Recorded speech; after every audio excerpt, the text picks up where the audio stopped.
este gráfico en la polarización, ¿no? Con su fase 0, en donde ingresan las grandes cantidades de sodio, la fase 1 y 2 de repolarización, la fase de meseta, la fase 3 de repolarización y la fase 4.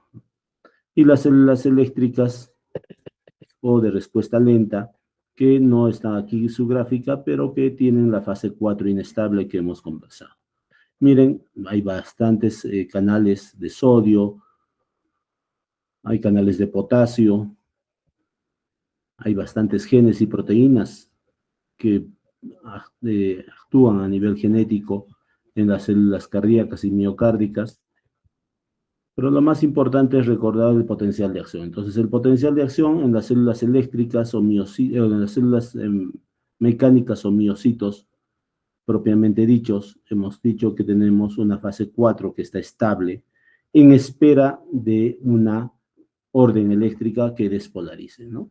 Cuando llega la orden eléctrica, que más o menos unos menos 60 milivoltios, hace que se abran los canales de sodio e ingresan grandes cantidades de sodio. Entonces la carga eléctrica dentro de la célula del miocito se hace de lo que es electronegativa, se vuelve en electropositiva y se hace electropositiva.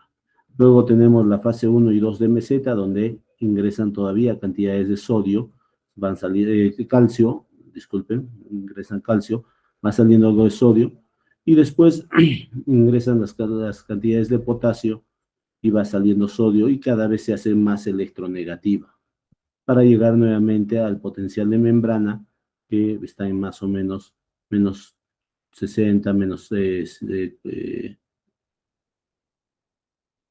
80 o menos 100 milivoltios, ¿no? Más o menos ahí. Entonces, este es el potencial de acción y esto, todo lo que pueda ser generado en estas fases pueden producir arritmias cardíacas, ya sea a nivel de los canales de potasio, a nivel de los canales de sodio, de calcio, ¿no? Que están graficados en esta parte. Entonces, dentro de las arritmias cardíacas podríamos decir que hay dos tipos de arritmias cardíacas. Las bradiarritmias, en las cuales la frecuencia cardíaca va a menos de 60 latidos por minuto, y las taquiarritmias, en las cuales la frecuencia cardíaca va por más de 100 latidos por minuto. Y ahí hay mecanismos de estas arritmias, tanto las bradiarritmias como las taquiarritmias. Hay alteraciones en la génesis del impulso eléctrico, eso también generan arritmias cardíacas. En la conducción del impulso cardíaco, o sea, puede ser a nivel de las de His, de las fibras, de las ramas de derecha e izquierda, también produce arritmias cardíacas. O puede ser una alteración mixta, tanto en la generación como en la conducción del impulso cardíaco. Las taquiarritmias, como hemos dicho, son arritmias cardíacas en la cual la frecuencia cardíaca va más de 100 latidos por minuto. Y de aquí también depende, dentro de las taquiarritmias, la automaticidad incrementada de algunas células. Fenómenos de reentrada, ¿no? Cables, como nosotros siempre explicamos, y para que sea más sencillo, dentro de estos sistemas de conducción pueden haber como otros cables, que son otro sistema de conducción adyacente, que se activan y eso genera un fenómeno de reentrada. O pacientes que se infartan y las zonas de necrosis, las escaras en el miocito pueden generar automaticidad incrementada o actividad gatillada. Entonces, no siempre es fácil establecer un mecanismo exacto, generalmente es difícil establecer un mecanismo exacto de dónde nacen las arritmias cardíacas. Pero para eso está la electrofisiología y los electrofisiólogos cada vez más desarrollan estudios sobre el electrocardiograma y las arritmias cardíacas. Entonces, no se olviden que hay alteraciones en la generación del impulso, automaticidad en la conducción y otros. ¿Me esperan un ratito, por favor?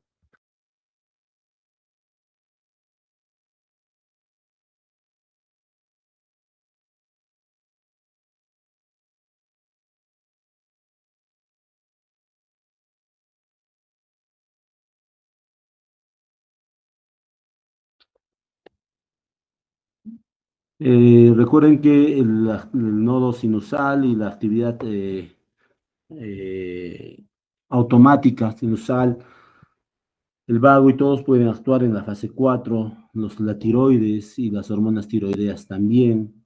Alteraciones del potasio pueden producir hipocalemias, ¿no? Y hasta factores como isquemia, alteraciones en irrigación, pueden producir arritmias cardíacas. Hay otros que se generan ritmos de escape, ¿no? Como la taquicardia auricular, el ritmo ventricular acelerado, la taquicardia ventricular, que generalmente se presenta más en pacientes con isquemia y por reperfusión. Hemos visto bastantes pacientes que hacen taquicardias ventriculares. También hay arritmias cardíacas que se producen en la fase de repolarización y que le llamamos postdespolarizaciones y por actividades gatilladas.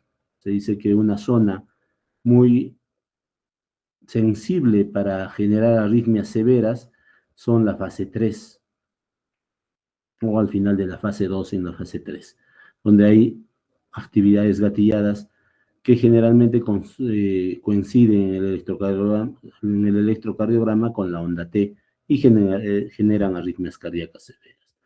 Si este fuese el nodo sinusal, pues vendría el nodo auriculoventricular, por ejemplo, generaría el nodo sinusal un impulso eléctrico, llega al nodo AB, podrían tener sus dos ramas, derecha e izquierda, no debe haber una comunicación entre las dos y la actividad eléctrica debe irse a la rama izquierda y a la rama derecha. Normalmente esta zona debe estar bloqueada. Esto es lo normal. Pero si existe un impulso que pueda pasar esta zona, puede despolarizar nuevamente por aquí y ir a las aurículas y a los ventrículos nuevamente y generar una arritmia cardíaca.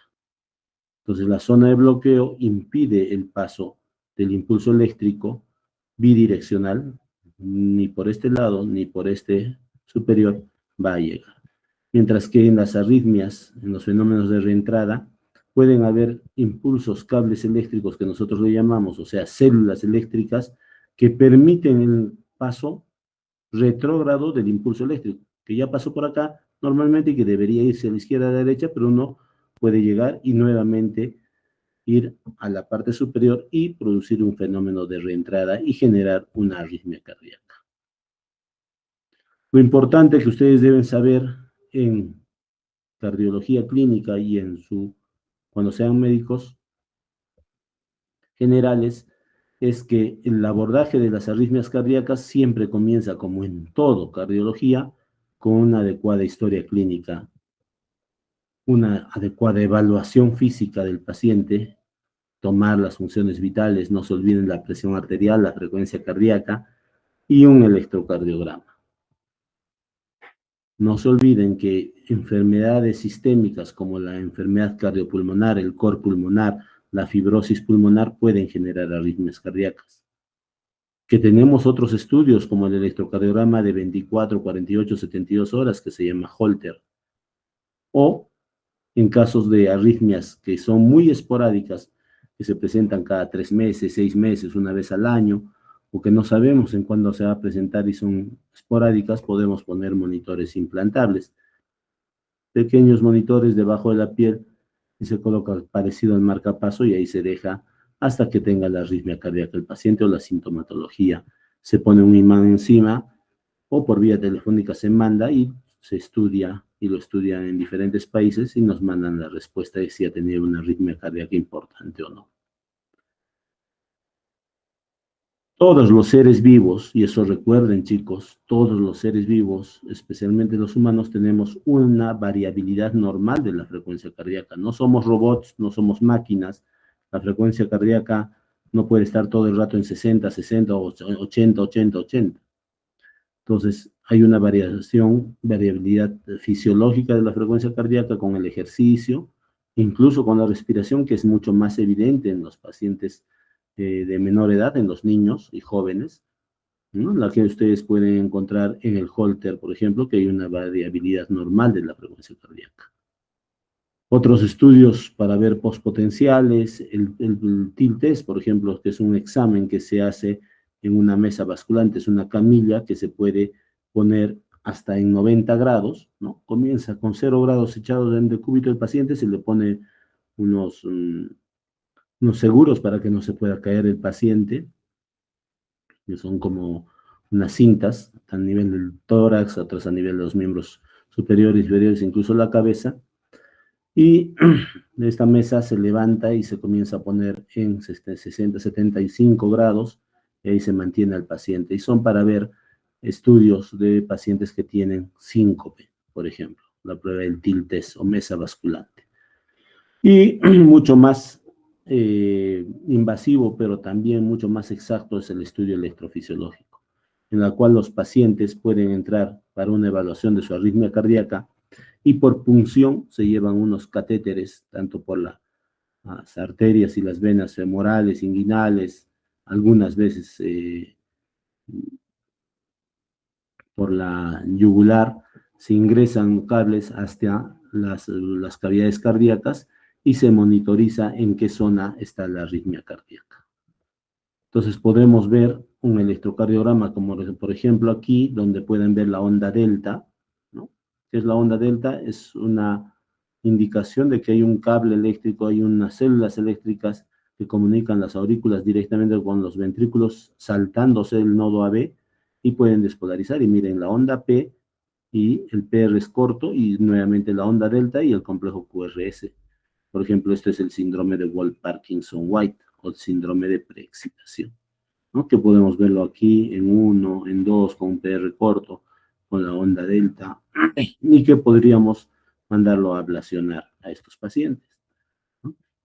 O, por ejemplo, los fenómenos de Brugada, en los cuales hay una sencilla de montar y una elevación del ST, ¿no? En estos pacientes, y que tienen arritmias y predisposición a arritmias severas y muerte súbita, ¿no? Entonces aquí también el electrocardiograma, en la cual vamos a ver en la fase ya de despolarización del complejo QRS y en la fase de repolarización cómo se ven algunos latidos extras y que alteran la repolarización de nuestros pacientes.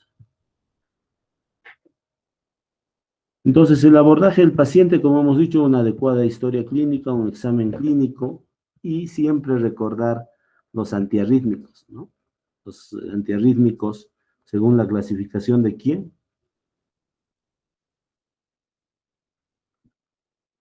William Baum nos habla en 4, algunos le ponen un quinto, que acá la digoxina, pero otros lo ponen como miscelánea, ¿no?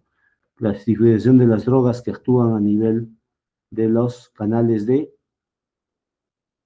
los tipo 1. Es sodio. Sodio, muy bien.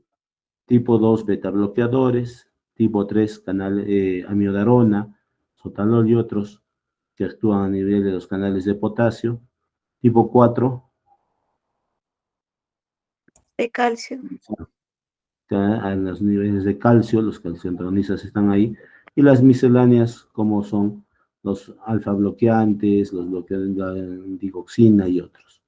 Entonces, miren, como tenemos medicamentos del 1A, B, C, ahí podemos tener a la famosa propafenona, que hemos hablado bastante y han hablado ustedes en las rotaciones sobre la fibrilación auricular paroxística y cómo la propafenona, que es el antiarrítmico 1C, que corrige más rápido y lo vuelve rápidamente a ritmo sinusal en la mayoría de los pacientes.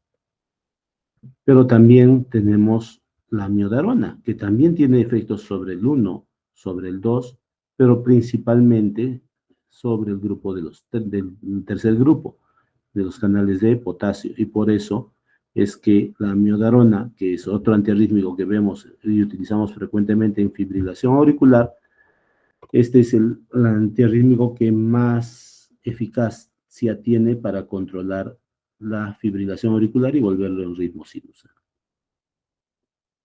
Entonces, estas drogas antiarrítmicas hay que conocerlas y hay que saber el mecanismo. Ustedes aprovechen que están llevando farmacología para ver. Y este es un estudio electrofisiológico, lo que hay un arco en C, muy parecido al que utilizamos para poner marcapasos. El paciente está monitorizado eléctricamente, superficialmente y por los cables intracavitariamente, y tenemos electrocardiogramas intracavitarios, que no son iguales al que ustedes saben leer en el electrocardiograma actualmente, sino son intracavitarios. Entonces, con los cables en las cavidades y se comienza a testear a qué nivel podría estar el accesorio que está activando la arritmia cardíaca y poder eliminarlo. Y a eso se llama ablación, poder ablacionarlo. Y miren, no se ve tan bonito como estos gráficos así, pero este es un estudio electrofisiológico en el que le han puesto por la vena femoral cables, tanto esta es la aurícula derecha, hay un cable decapolar que está aquí, hay otro cable que viene al seno coronario, este cable de ablación, otro cable largo que está yendo al ventrículo derecho, y con todos estos 4 cables que vemos aquí, se está testeando en dónde está. El del ventrículo derecho hace como marcapaso para que no haga arritmia cardíaca. Estos generan y ven en diferentes lugares, se estimulan y se ve dónde es la zona de la arritmia. Y con este catéter de ablación se puede determinar a qué nivel, y con frío actualmente o calor se puede ablacionar la zona de las células eléctricas anormales que se encuentran y poder tratar de curar la arritmia cardíaca. Este es un electrocardiograma no de superficie, sino un electrocardiograma intracavitario, en el que podemos ver, por ejemplo, en esta parte, las de His, ¿no? Las aurículas y los ventrículos y las despolarizaciones de estos. Bueno, dentro de las arritmias cardíacas hemos dicho que existen las bradiarritmias, son arritmias en la cual su característica principal es la frecuencia cardíaca menor de 60 latidos por minuto. Ya hemos dicho hasta el hartazgo que el nodo sinusal es el generador del impulso eléctrico cardíaco, es el marcapaso predominante, pero no es el único en nuestro cuerpo, porque hay marcapasos subsidiarios, y cuando falla el nodo sinusal, activan el nodo AB, activan los ventrículos, ¿no? Y en diferentes partes a nivel de las de His, ¿no? Y a nivel ventricular. Cuando hay una falla en la génesis del impulso eléctrico, la automaticidad va a estar disminuida, ya sea por una enfermedad del nodo sinusal o por medicamentos. Ustedes que han visto que utilizamos digoxina, pueden hacer la falla de la generación del impulso, más si se mezclan con beta bloqueadores, los digoxina más beta bloqueadores, o amiodarona más beta bloqueadores, pueden generar bradiarritmias. Por eso es que cada que ustedes evalúan a su paciente, deben tomarle la frecuencia cardíaca, mucho más en estos pacientes que están tomando doble medicación, para ver si está con frecuencias bajas y suspender uno de los medicamentos. Pero también puede haber falla en la conducción del nodo sinusal al tejido auricular o del nodo AB al tejido ventricular. Y lo más frecuente que vamos a ver ahora es eso, ¿no? En bradiarritmias, la alteración en la conducción del nodo auriculoventricular hacia el tejido ventricular. Hay también una enfermedad que se llama síndrome del seno enfermo o síndrome taquicardia bradicardia, que es una disfunción del nodo sinusal y que puede haber bloqueos auriculoventriculares y también arritmias cardíacas como taquiarritmias. Entonces, estos pueden ser alteraciones a nivel de las diferentes fases de la despolarización. No se olviden que esta es un potencial de acción del miocito típico. Esto es de la aurícula. Esto es a nivel nodal, nodo AB, y a nivel del nodo sinusal también. Y miren cómo la fase 4 es más inestable. La fase 0 no se parece, ¿no?, en nada con los miocitos propiamente dicho. Esto es la despolarización de las células eléctricas o de respuesta lenta. Y estas pueden, por diferentes medicamentos, ser alterados, por diferentes alteraciones electrolíticas pueden ser alterados y incrementar su despolarización y generar arritmias cardíacas. Si en la fase 4 se puede generar impulsos, ¿no?, eléctricos y generar unas arritmias cardíacas. Entonces, ¿por qué falla el nodo sinusal? Pues por varias causas, desde hipersensibilidad del nodo sinusal hasta estimulación vasovagal, medicamentos como beta bloqueadores, bloqueadores de canales de calcio, la digoxina, antiarrítmicos de de las clases 1 y 3, adenosina, la clonidina, el litio, la simetilina, amitriptilina, que utilizamos bastante en pacientes con síndromes depresivos, antidepresivos, algunos antiepilépticos, también pueden producir arritmias cardíacas, algunos narcóticos, enfermedades como el hipotiroidismo pueden producir bradiarritmias, apnea del sueño, la hipoxia, la succión endotraqueal en los pacientes intubados pueden generar bradiarritmias, la hipotermia, la presión intracraneal incrementada puede producir bradiarritmias. Y a nivel intrínseco, pues lo que les he dicho, el síndrome del seno enfermo, síndrome taquicardia bradicardia, las enfermedades coronarias, las isquemias, enfermedades inflamatorias como las pericarditis, miocarditis, fiebre cardíaca reumática, enfermedades del colágeno, la enfermedad de Lyme, la amiloidosis senil, las enfermedades cardíacas congénitas, como transposición de grandes vasos y algunas cirugías como la de Mustar o la de Fontan, pueden generar arritmias cardíacas. Espérenme un rato, por favor.